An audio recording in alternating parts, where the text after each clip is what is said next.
ফ্রিজটা খুলে খুঁজতেছিলাম আজকে কি রান্না করা যায়। হঠাৎ চোখে পড়লো এক পুটলি যে ভুড়ি রেখেছিলাম সেটাই আজকে রান্না করব। আর আজকে যে গরম পড়েছে ফ্রিজ খুলে এখানে আমি ঠান্ডা হাওয়া খাওয়ার জন্য বেশ কিছুক্ষণ দাঁড়িয়েও ছিলাম, ভালোই লাগতেছিল। এখন আমি আদা বের করে নিয়েছি 2 টুকরো, অনেকগুলো আদা নিয়ে এসেছিল তাই এভাবে সিলে ডিপ ফ্রিজে রেখে দিয়েছি, যখন যেমন প্রয়োজন তখন এখান থেকে বের করে রান্না করি। আর মশলাগুলো রেডি করার আগে ভুড়িটা একটু পানি দিয়ে এভাবে ভিজিয়ে রেখে দিব যাতে তাড়াতাড়ি সেরে যায়। ভিজিয়ে রেখে আমি যে মশলাপাতি সব কেটে বেছে নিয়েছি। এখন এই যে একে একে মরিচ, আদা, রসুন, পেঁয়াজ আর একটু জিরা এগুলো পেস্ট করে নিব। রান্না করার আগে এভাবে সব কিছু গুছিয়ে নিলে রান্না করতে অনেক কম সময় লাগে আর রান্না করতেও কিন্তু ভালো লাগে। এদিকে ভুড়িটাও দেখুন একেবারে সেরে গেছে। আর যেটুকু বরফ ছিল আমি হাত দিয়ে এভাবে ভেঙে দিলাম। এখন এই যে বেটে রাখা মশলার সঙ্গে গুঁড়ো মশলাগুলো আমি অ্যাড করে নিব। প্রথমে স্বাদ মতো লবণ দিয়ে দিলাম, হলুদ গুঁড়ো, ধনে গুঁড়ো, ঝালের গুঁড়ো সবই দিয়ে আর একটু পানি দিয়ে আমি খুব সুন্দর করে চামচ দিয়ে এটাকে মিক্স করে নিব। এভাবে গুঁড়ো মশলাগুলো একটু বাটা মশলার সাথে এভাবে পানি দিয়ে মিক্স করে নিলে যখন তেলের উপরে মশলাটা আমি দেব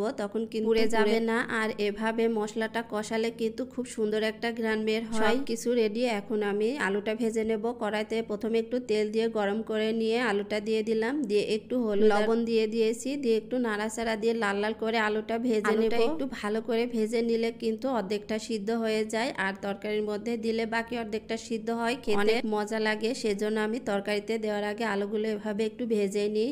আলুটা ভাজা হয়ে গেছে, তুলে নিয়েছি। এখন আবার পরিমাণ মতো তেল দিয়ে দিলাম। তেলটা গরম হওয়ার পরে একটু দারচিনি, তেজপাতা আর একটু জিরা ফোড়নে দিয়েছি, দিয়ে একটু নাড়াচাড়া দিয়ে এখন অনেকগুলো পেঁয়াজ দিয়ে দিলাম তেলের উপরে।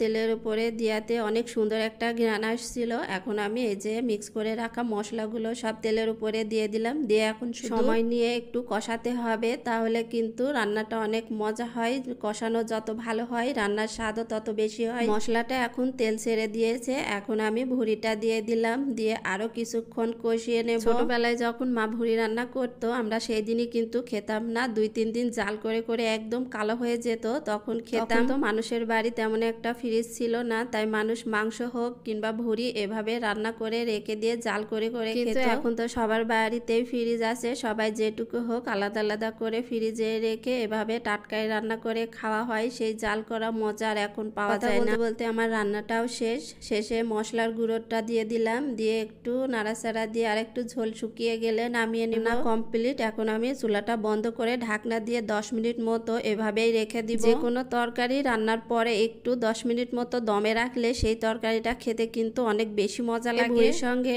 লাল গমের আটার রুটি আর সাদা ভাত রান্না করেছি। রুটি দিয়ে কিন্তু ভুড়ি খেতে অনেক বেশি মজা লাগে, কিন্তু রুটি আমার পছন্দ না, সেজন্য আবার একটু ভাতও রান্না করে নিয়েছি।